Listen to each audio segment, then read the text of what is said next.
welcome to Iron Bharat My Thought Espresso podcast. This is your host Shakti, and today I'm so happy that I have one of the legends from the Indian Defence Forces. Indian Defence Forces has always fascinated me. If not the best, it is one of the best in the world. And who none other than Mr. Sanjeev Kapoor, the Air Marshal from the Defence. So, sir, enlighten us on your journey of how you started and became one of the legends from the Indian Air Force. See, the journey began when I was in school in 1980-81. I wrote my ND exam, and having cleared everything, we go through a process called Service Selection Board. And having opted for the Air Force, we have to go through very stringent medicals. To become a pilot in the Air Force, the benchmarking is very high. Your viewers and other people, the young people may not be aware that medicals for all the pilots in this country, for all pilots including civil airlines, is done by the Air Force. It's done by the Air Force. Only. And that is SSB. No, medicals. Achha, okay. The medicals, because the civil standards are much lenient.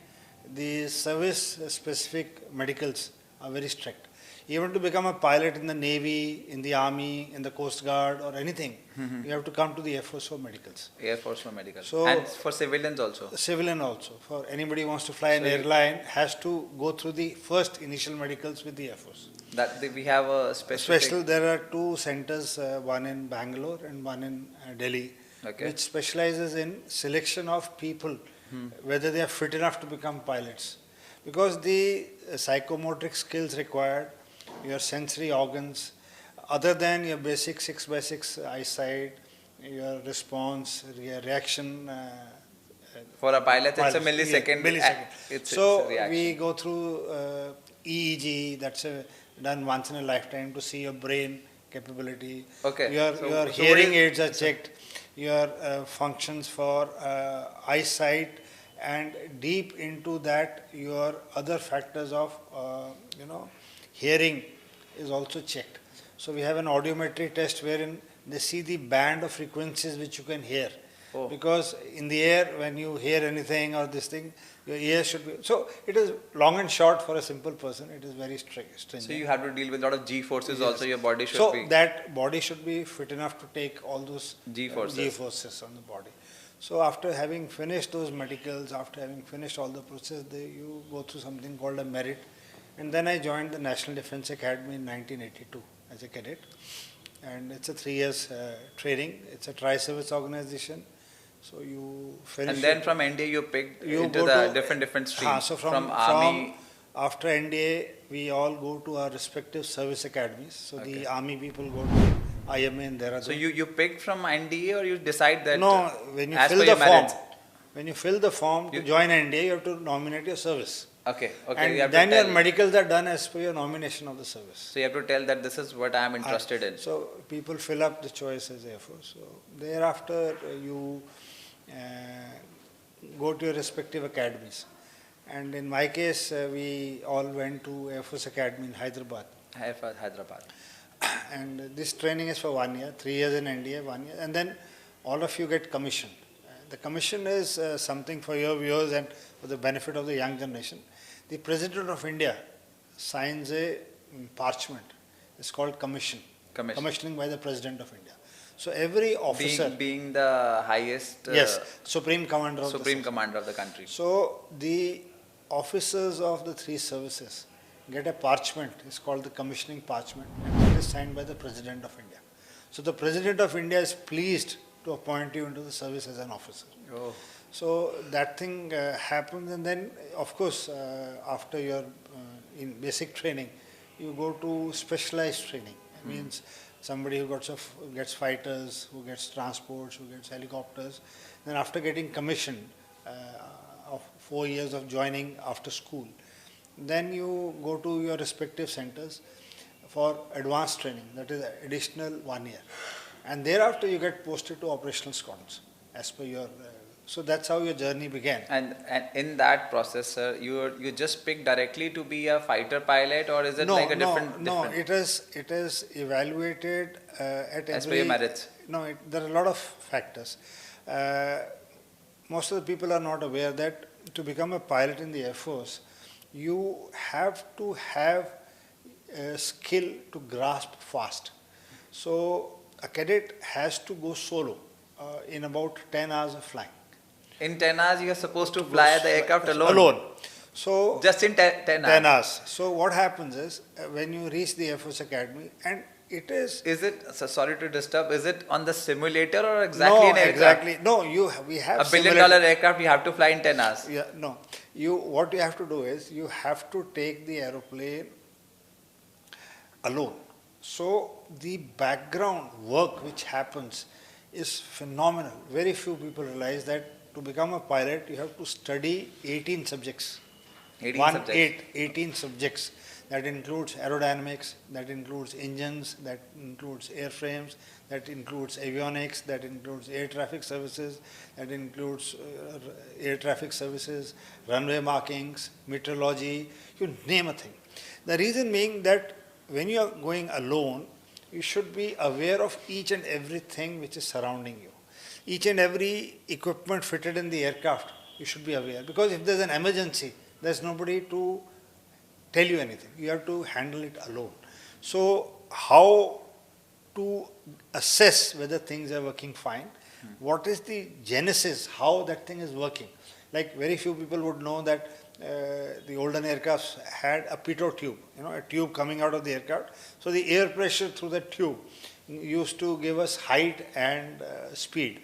So many a times. So you used to get to know about the. No, every aircraft initially till had. about 80s, 90s had a pitot tube. We still have pitot tube. Okay. But now there are other sensors to take these Take things. it up, so. But earlier it was one. So if for some reason a wasp or some dirt goes into this fine capillaries which are supposed to detect, your instruments will not read properly. Oh my God. So now how to gauge, as you are alone in the aircraft, how to gauge whether a thing is working properly, how a thing is not. If your compass fails in air, how would you fly the aeroplane without a compass? If your RT set fails, your communication with ground fails, you are alone, how to fly the aeroplane and bring it back to the base?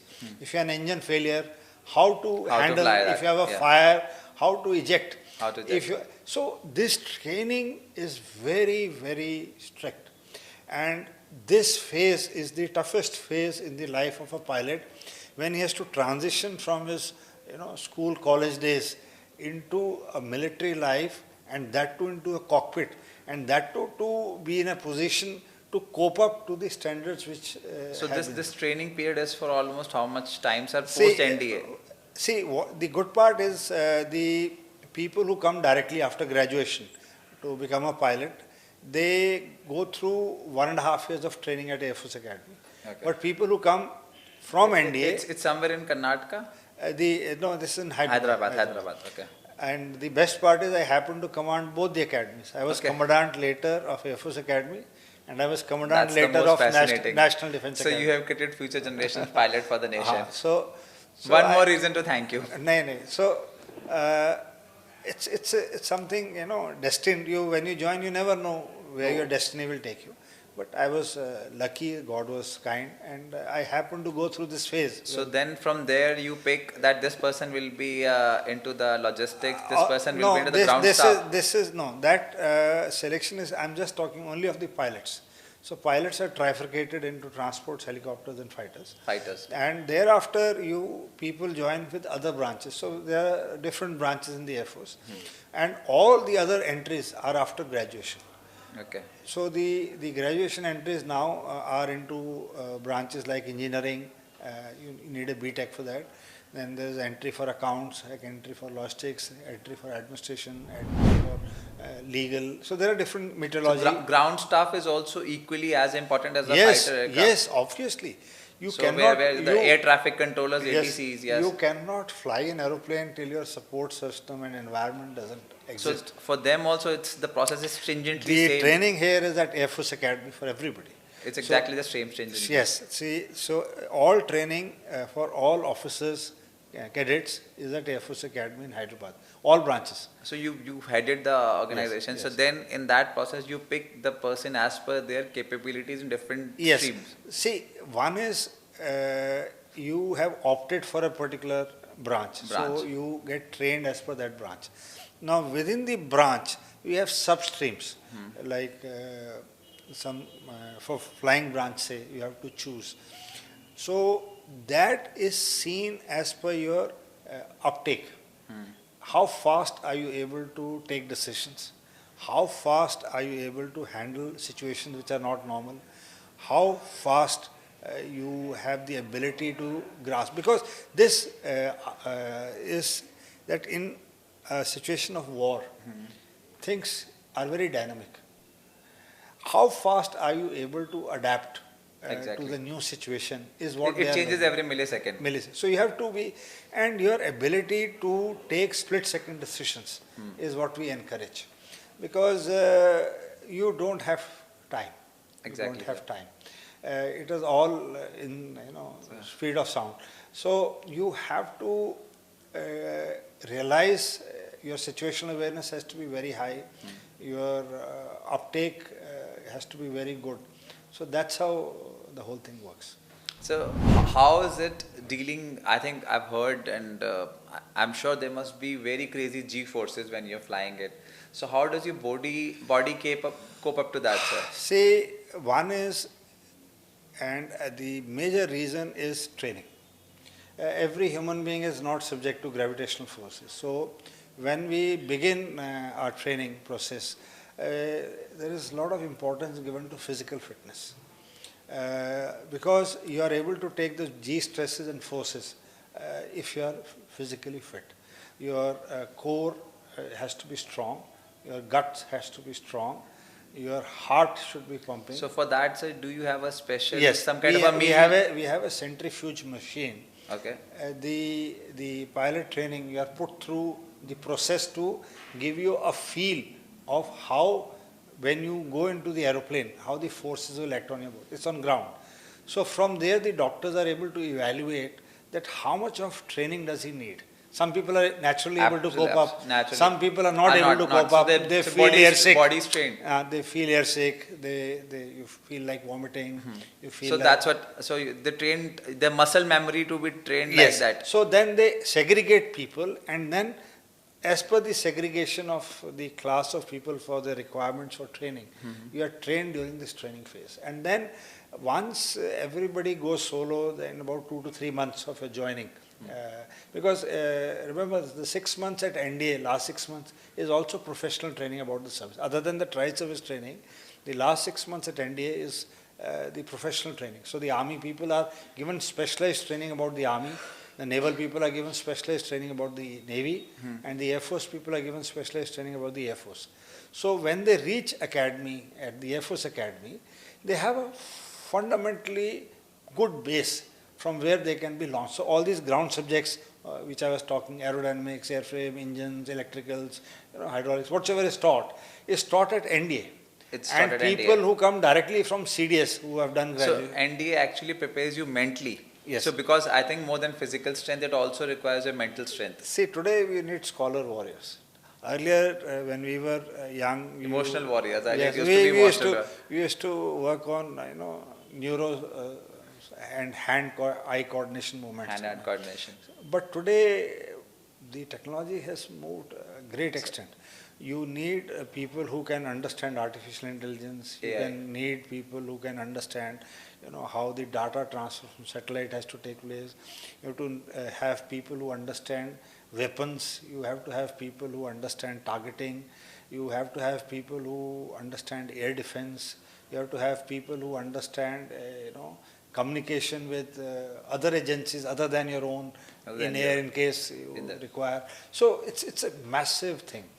And I was on television the other day for Republic Day, and I was covering in a few TV channels that how intricate flying is. That on Kartavya Path, Rajpath earlier. That's very fascinating. So the first aircraft helicopter is at 150 kilometers per hour, flying at 150 feet above ground level. And then that's Chinook? No, this earlier generally the helicopters fly of ALH class, but this year it was the Mi-17 1V. Mi-17. Yeah. That's a Russian aircraft. So they take the national flag and do flower petal and all that. And see how the aircraft, some aircrafts are at 300 kilometers, some aircraft at 500 kilometers, some aircraft at 700, some 900. The Rafales are coming at 1000 kilometers per hour. Now, the distance from Rashtrapati Bhavan to National War Memorial is about 3 kilometers. So, in a span of 3 kilometers, you are having 70 aeroplanes at varied speeds. Different speeds, yes. At different heights, telescoping into each other. Telescoping. And they do perform Trishul. Yes, so it's a fascinating, because I have flown myself thrice. Republic Day fly past. Okay, in 2005, so that's very fascinating. In 2005, 2006 and 2007. How's that feeling? Excellent. And I was telling on the studio the other day that any person who has been to Republic Day, NCC cadet, to a schoolboy, to a band performer, to a tableau guy, to a guy who's been awarded as for bravery, anybody who's been to the parade in any form, always will remember throughout the life, because it's such a special and a joyous occasion for the nation, and amongst many, only a few are picked up. So when you are in any way associated with Republic Day or any function of national level, it's always nice. So, sir, do you prepare some kind of this is just coming out of curiosity, because you're dealing with such extreme G forces. Is it some kind of a special meal, or do you have to go for a strict plans before flying? We have something called as pre-flight preparation, and every pilot, before undertaking a mission which requires excessive G forces, has to have food. Because in empty stomach, the effect of G is much larger. So we have to. So you have a specialized kind of a food. No, it's a rich in protein diet. So that diet, there's a special diet for pilots, which we have before flying. So you have that flying, then you wear a G suit. You would have seen in the pictures. Yes. So it's a suit worn over the overall. The green suit. Green suit.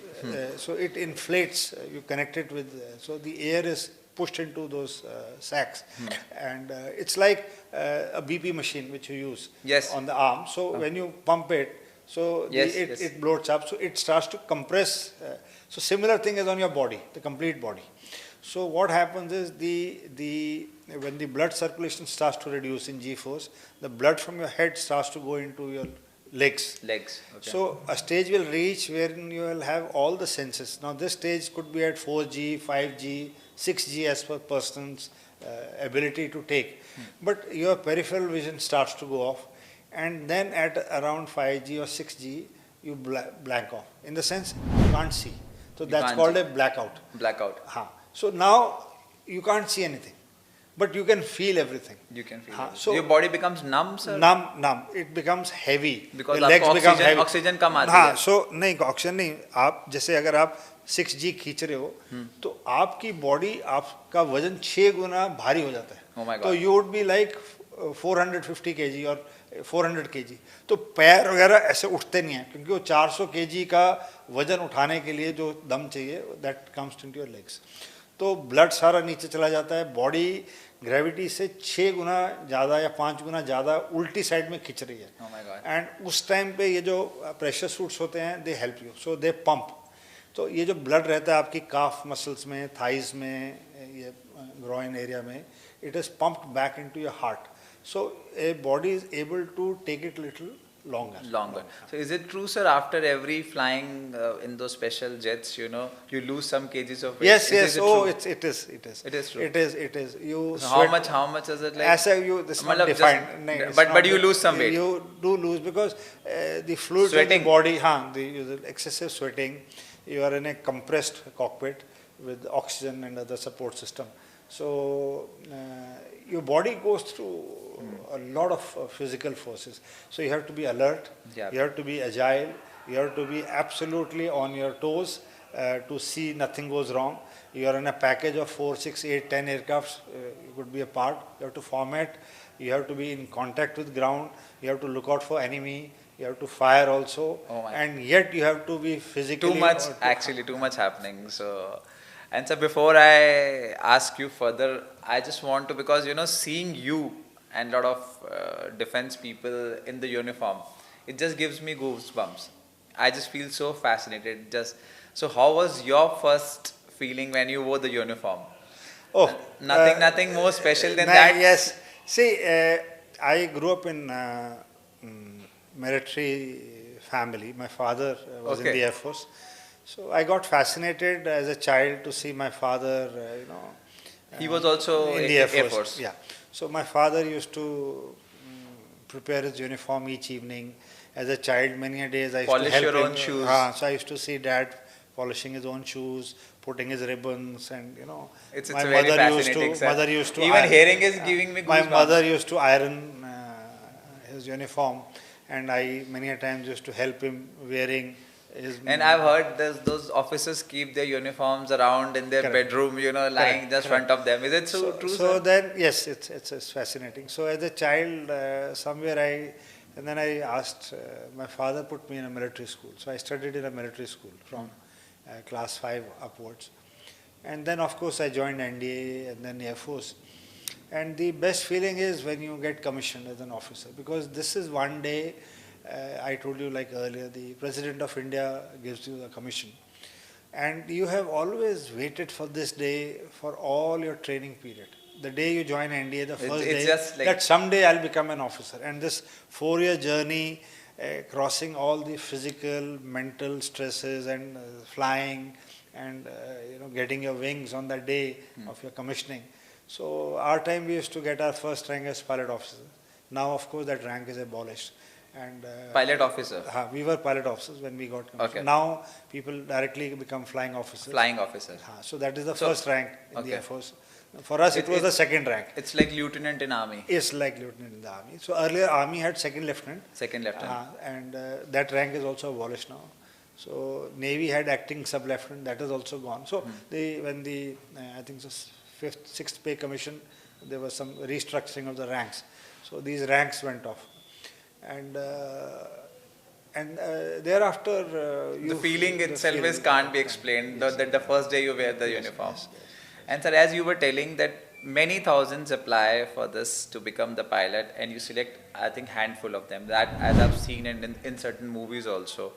So how was that feeling for you when you were the lucky one and you were flying the aircraft? ऐसा कुछ नहीं होता. Actually, it's a factory, kind of these training academies. You are surrounded by people who are same. All of you are same. But as you said, the limited few are picked and you just have to perform in 10 hours going solo. How was it your first flight being solo? Yeah, solo. So that is always a memorable one. What happens is that the day you go solo, there is a huge jump in your confidence. Because till that day you are very jittery. You don't know whether you will go through, you don't know whether, because a large number of people are not able to cope up. So they are sent back home. So you don't know whether you will be able to go solo in that time or you will not be able to go through. So a lot goes in your mind just before the flight. You have to prepare. The anxieties. Your instructor spends endless hours. And later when we became instructors, then we used to also teach our students in the same way. We used to also select people who can go solo in that time. So it's a big circle. Then after 40 years you come as commandant of that same academy. so it's a huge circle. But every child who has aspired to become a military pilot will always remember the first day when he or she has gone solo. Because that is a day which is etched in your mind that you are fit enough to start a machine, to taxi it out, to line up, and then to get airborne, to maneuver in the air, we do. Is it a small? We do circuits initially. Circuits, okay. Yeah, around runway. Okay. And then you do 2 circuits, one overshoot. And On the one- MiG-21? No, it was basically we flew on Kirans. It's a jet, HJT-16 was our That plane. back in the days. Yeah.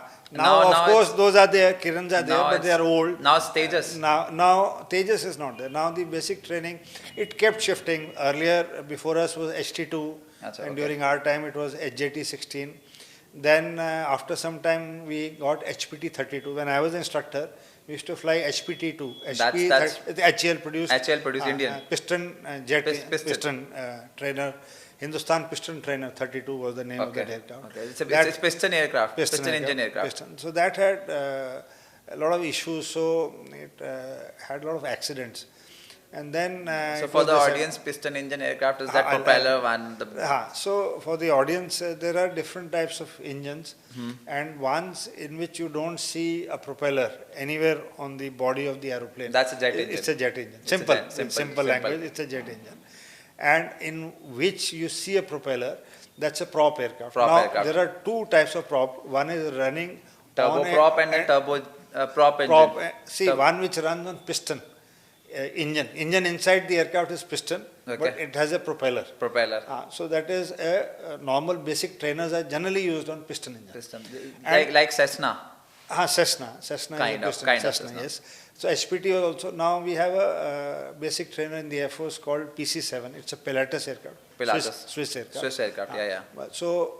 But the turboprop engine has both these things. The thrust is produced by the propeller also. Okay. And there is a basic jet part also. So it merges with both. It's an engine. It's a kind of hybrid. Yes, it's an engine which rotates the propeller, but a part of the thrust from that engine is also used for So the it aircraft. produces more power. Matlab, not like a jet engine. But yes, more power. So that's how these are 3 basic. They don't fly. They fly up to certain height. Yes, heights bindings are there because a propeller engine after a particular height, when you take the aircraft, firstly the engine is not as powerful to take the aircraft to that altitude. And secondly, on propeller, the shock waves start to form. Okay. So shock waves is a period way before the supersonic part of the flight comes in. So जैसे ही जहाज sound की speed के पास पहुंचने लगता है, जहाज के ऊपर शॉक वेव्स बनने स्टार्ट Yes, yes, sir. मतलब there are a lot of YouTube videos which indicate all this. If people who are interested can watch. तो जैसे जैसे जहाज की स्पीड बढ़ती रहती है, उन जहाज़ों की शेप बदलती रहेगी. तो आप देखेंगे कि जो commercial Aerodynamics. Shape is the aerodynamics for that. तो क्योंकि जो जेट एयरक्राफ्ट उड़ते हैं, जो फास्ट उड़ते हैं, जैसे मिक्स हो गए, Su-30, रफेल, इनके बहुत शार्प एजेस होते हैं, इनकी तीखी नोक जैसी Just to puncture हाँ, through तो वो those ताकि airs. उस पे वेव चिपके नहीं, जो शॉक वेव बनती है जब, तो उसकी सिंपल उदाहरण मैं देता हूँ पानी में जैसे. So both hydrodynamics and aerodynamics are similar. तो आप अगर पानी में एक बोट लेके जाएंगे तो आप देखेंगे जैसे बोट आगे जा रही है वो रिपल्स The पानी के ripples, साइड से जा ripples, रहे yes, हैं. actually. ऐसे ही हवा में भी हो रहा है, सेम Same. बट आपको हवा दिख नहीं रही है, Yes. पानी दिख जाता है. तो ऐसे ही जब जहाज हवा में जाता है तो जो एयर उसकी विसिनिटी में होती है, it starts to move, and when the air starts to move it makes a pattern, and this pattern defines the lift on the aeroplane. So the idea is of any manufacturer or a designer is to keep the air as smooth as possible, because As smooth. turbulent air से aircraft doesn't fly well. तो वो फिर stall हो जाता है. And durability also. तो Durability. इसीलिए उस जहाज की शेप चेंज होनी स्टार्ट हो जाती है. We want the smoother air flow on the surface. तो इसीलिए आप पाएंगे कि जितने ये सुपरसोनिक हैं, जैसे 5th जनरेशन फाइटर्स हैं, ये है, वो एक प्लेट की तरह होते हैं. तो जैसे आप बच्चे होते थे, गत्ता फेंकते थे हम हवा में, तो you will find cardboard goes through the air. But अगर आप एक कार्डबोर्ड फेंकेंगे, that will go faster and you know much smoother. But if you throw a frisbee, it will go much higher, and so that is the basic concept for. So simple concept है ना, हम paper plane फेंक नहीं सकते, लेकिन हम बचपन में वो पेपर का प्लेन बनाता था. It just used to travel much more normal than a plane. Correct. So exactly. So similar concept is in the air. So turboprops are known to be the workhorses. See turboprops initially जैसे अभी आप. So they are known to be workhorses. Why is it said, sir? See, because उसमें you can use it for longer durations. Longer You duration. Can, The that flying hours. flying hours. They consume less fuel less also. fuels. And पहले जब 70s, 80s, 90s में, and this was the aircraft which was largely used for transportation.